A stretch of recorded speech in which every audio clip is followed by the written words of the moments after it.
independencia, en un discurso, no me acuerdo dónde.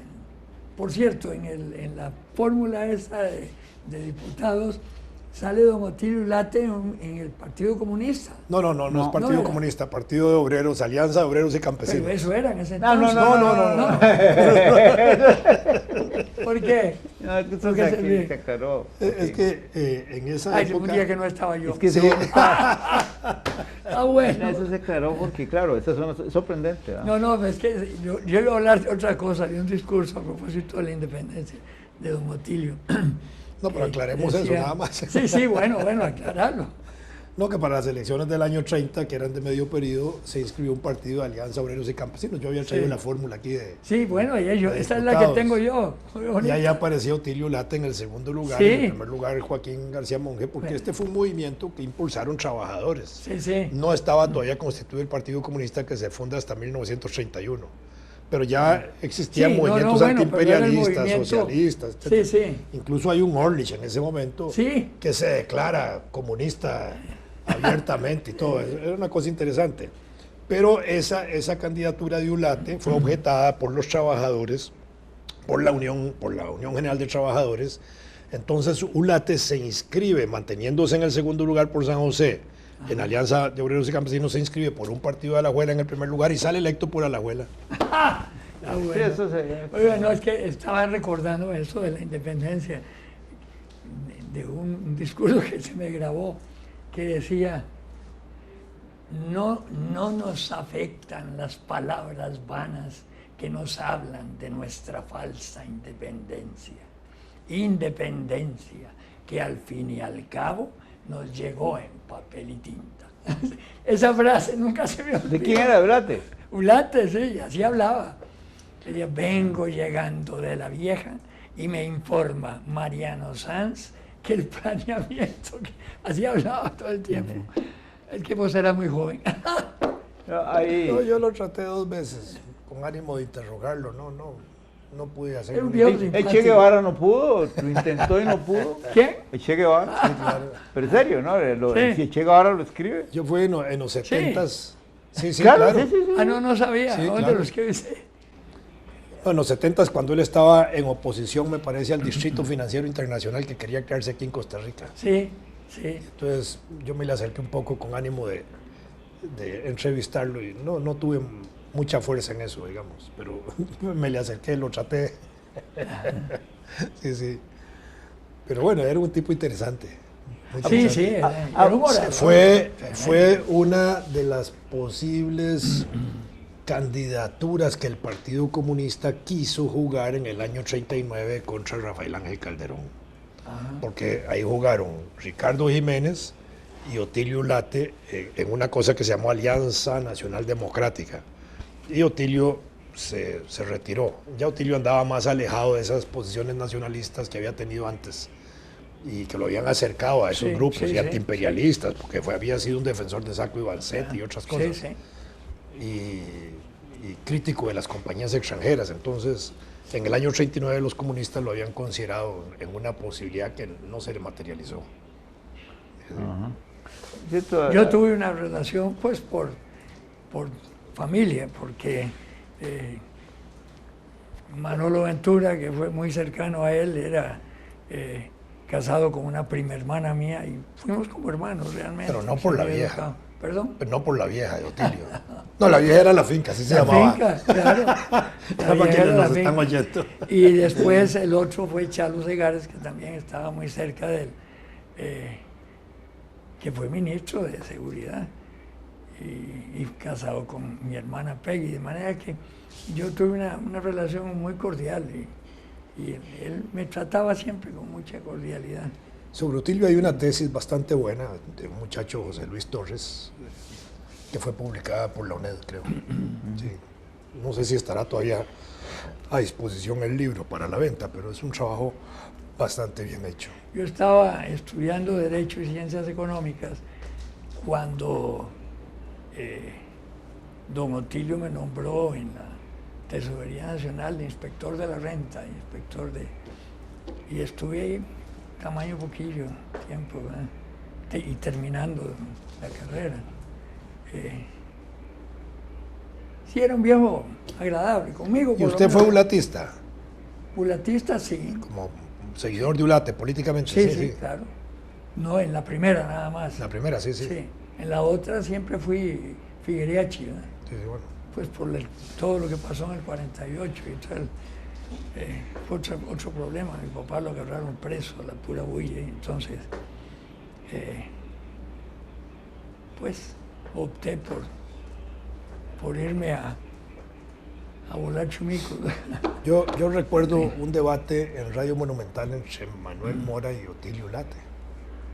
Yo estaba jovencillo, 18 años, 19 años, y Ulate anunció un discurso en Radio Monumental donde iba a hablar de los sucesos del 48 y eso. Entonces Manuel Mora, que ya podía hablar por radio en esa época, anunció que le iba a replicar inmediatamente.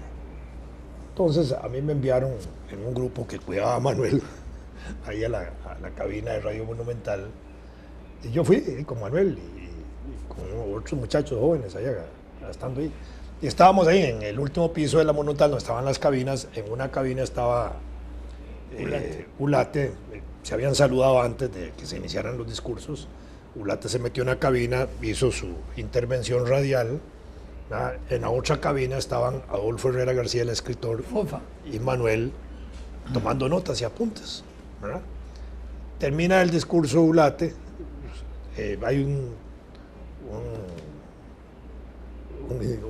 espacio de tiempo que lo ponen ahí en marchas, así muy marciales y toda la cosa, aquella cosa.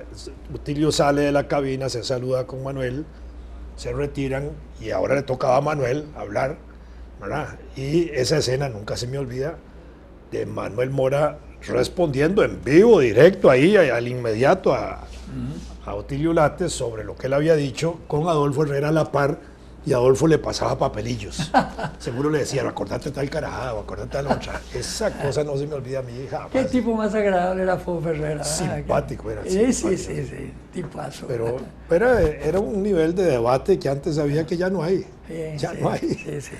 Ese tipo de intervenciones de educación política que se podía hacer al pueblo con discursos de esa naturaleza, respetuosos totalmente, aclarativos, informativos, etcétera. Muy interesante. Con esa, como consecuencia de esa conversación sobre la papeleta, me llegaron unos comentarios por las vías, digamos, discretas de la red, pero que no son públicas, digamos, emails. Y claro que hay algunos que, pues, varios, que destacan el hecho de que, bueno, en esas papeletas había como, unos dicen pesos pesados y cosas así. Sí. Y se lamentan de que ahora, bueno, las cosas están de otra manera. Yo no sé si son de otra manera. Puede ser que en los actuales, digamos, legisladores haya vetas intelectuales que no hemos descubierto y que se descubrirán en el futuro, ¿verdad? Que madurarán y volverán a la asamblea, porque la maña de volver ahí es muy... Hay algunas figuras interesantes para futuro, ¿verdad? Bueno, yo no quiero... Yo nada más digo interesantes. Yo no soy pitonizo. Se pueden... Bueno, ¿cómo es que se decía cuando un huevo se escuchara, decía... Se cebó, no era eso. Ese huevo. Ese huevo no, había una frase para... Ese carajo se cebó, pero no era esa. También se usaba esa palabra. De personajes que uno pensaba que iban a destacar y que de repente... Bueno, tal vez el problema es que a uno le da por aplicar aquella anécdota de Napoleón, ¿verdad? Que cuando le permitieron los ingleses que lo tenían confinado allá en Santa Elena, pues a vez en cuando le permitían una visita. Los ingleses en eso fueron pérfidos, como siempre fueron. Y entonces Pérfido Albión. lo tenían bien encerrado, pero en alguna ocasión le permitieron la visita de un intelectual periodista francés. Y una respuesta que dio Napoleón fue esta: yo soy un general de 60 batallas, pero después de la primera no aprendí nada. Claro, es una arrogancia de genio. Sí, claro. Y tal vez se la podemos decir a algunos.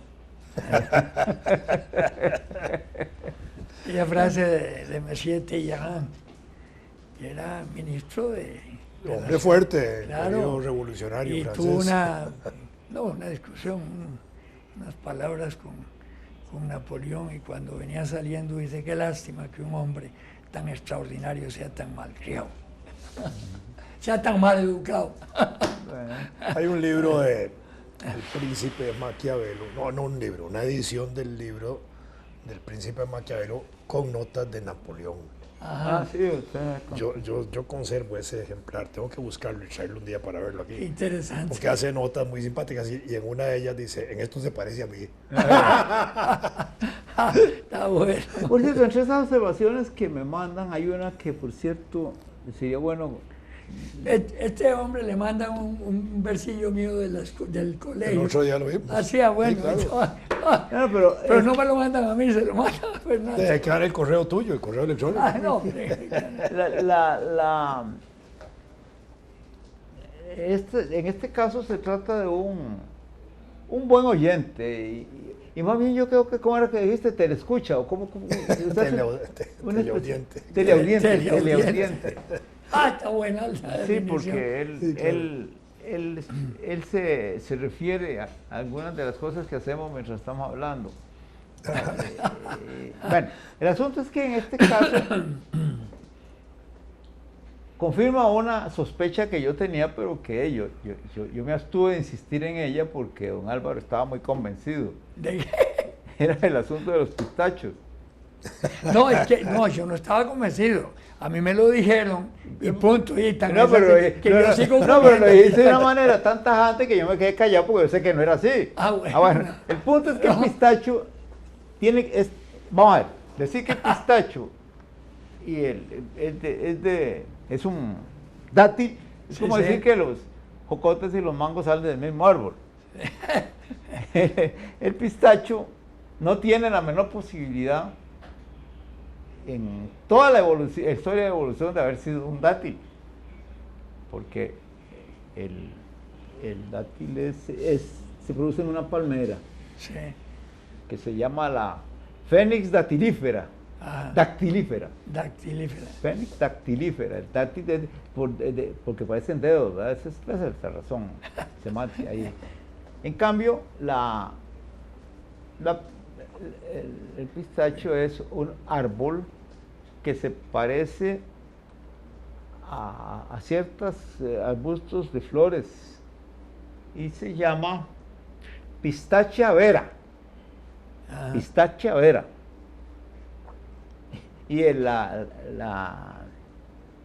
drupa del pistacho jamás podría sobrevivir el jugo gástrico de los camellos. A mí posiblemente me lo dijeron porque a mí me ha gustado mucho el pistacho. Y eso Pero los dátiles también son muy ricos. Sí, claro. Pero estaba pidiendo pistacho y eso fue en Arabia. Es decir, no estoy en otro lado, en Saudi Arabia. Ese es el árabe más mentiroso que se con... Sí, pero digo yo, posiblemente me lo dieron para tomarme el pelo, claro. Claro. Y yo agarré y puse el pistacho así. No, pero es muy entretenido me resultó porque entonces yo me puse a fijar en el asunto. Y es que los productores de dátiles y de pistachos más grandes del mundo son Irán, Sí. y Irak y Estados Unidos. Sí. En cambio, y en dátiles andan por ahí, ¿verdad? Entonces, pues, sí, parece que se cultivan en terrenos similares. Pero la forma de recolectar los dátiles es entretenidísima. Eso fue lo que aprendí, lo más bonito que saqué de todo esto. Porque Bueno, entonces, por dicha, hay voy a que decir verlo. otra barbaridad. Le ponen, se seca, claro, está seco en el árbol. Le ponen unas grandes lonas abajo a los árboles y con unos ganchos muy fuertes los sacuden y se caen. Pero luego el fruto, que es el que llaman la drupa, es parecido a más grande, pero parecido a los piquitos de las flores de tabo. Ajá. Eso se meten en un molino especial que los raspa y de ahí sale entonces la femilla casi siempre abierta ya, pero con la pulpita esa verde adentro. Es muy entretenido. Y claro. Pero ya ves, te fui muy útil yo. Ah, no, por supuesto. Pero Con ese el disparate. dátil es Porque una a mí me palmera. lo dijeron y nunca lo investigué. A mí me dio risa y dije yo, carajo, qué No, vaya. yo me quedé nada muy, más. muy extrañado porque la semilla de dátil uno la conoce porque a más de uno nos ha quebrado un diente, ¿verdad? Pero bueno, pero es muy entretenido y eso que resulta ser que, claro, la idea de que los camellos se lo comen es muy correcta en el sentido de que si yo fuera camello comería eso, pero yo no creo que sobrevivirían al tracto digestivo de un camello esas semillas. Qué bueno. Es que para esas caminatas en los desiertos. ¿Cómo? Para las caminatas en los desiertos, esos camellos tienen que tener una capacidad de digerir, digestiva enorme. Hasta arena. ¿Cierto? Sí, a veces pasan días sin. Sí, pero beber la agua ni gente, nada. la gente es muy Pues que son Muy- de ahí. muy, Ya, muy Sí, sí, simpática lo la fabricaron especialmente para estar ahí. Sí, Y eso es la realidad. Sí, el camello es un fulano muy extraño. ¿Eh? Pero el fenómeno, vamos, en botánica las cosas son como muy. Lástima que ya estoy muy viejo para estudiarla, pero yo se encuentra con asociaciones muy extrañas. Por ejemplo, el pistachero Ah, es familia, de algún modo, de la malva. ah, Después, otra cosa divertidísima es el nombre en español. En español, el pistacho se llama alfónsigo. fue- Alfónsigo Yo nunca he comido. o fónsigo. Alfonso. Pero se deriva de la palabra griega pistaquio. Ah, Entonces, ¿cómo pistacho? Pistaquio. pistaquio. pistaquio, sí. Pistaquio se transforma En Alfonso. en alfónsigo. Entonces, ve lo que resulta.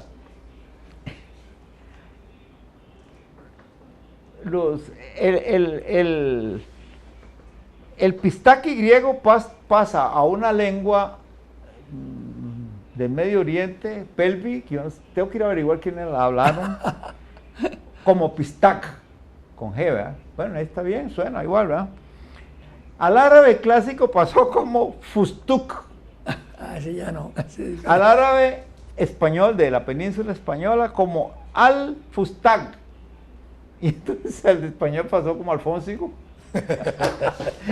En cambio, por el lado del Adriático pasó al italiano como pistacchio, como pistacho. Sí, claro. Y así es como Así se quedó. conocemos nosotros en Costa Rica. Pero en España parece que se puede pedir un Alfónsigo. helado de Un alfónsigo. Pero nada tiene que ver con el rey Alfonso. Claro. Pero es interesante, ya no desde el punto de vista botánico, sino lingüístico, ¿verdad?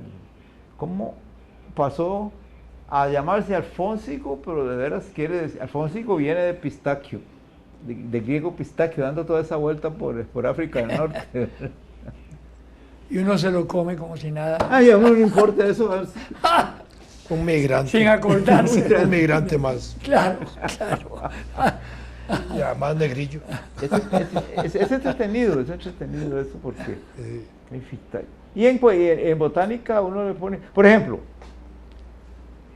la palabra dactilaria, ya que nos da dátil, de dáctil, de dedos, Sí, sí, claro. dedos. Sí, cuando uno está comiendo un dátil, está comiendo un dedo dulce. Porque parecen dedos. Parecen dedos. Digamos, dedos cortados. por lo menos falanges. Falanges. Falanges largas. Sí. Es interesante. En el 48 decíamos, este es partidario de la falange. ¿Cómo de la falange? Sí, de la falange de Calderón Gualia. Los que éramos enemigos. ¿Y por qué decían Falange Calderón Guardia? Yo no sé. Falange. La Falange. La Falange. Usted es amigo de la Falange. Usted De Rafael Ángel. Sí. Probablemente por esa forma. Sí, claro. Es Eso una es- manera de...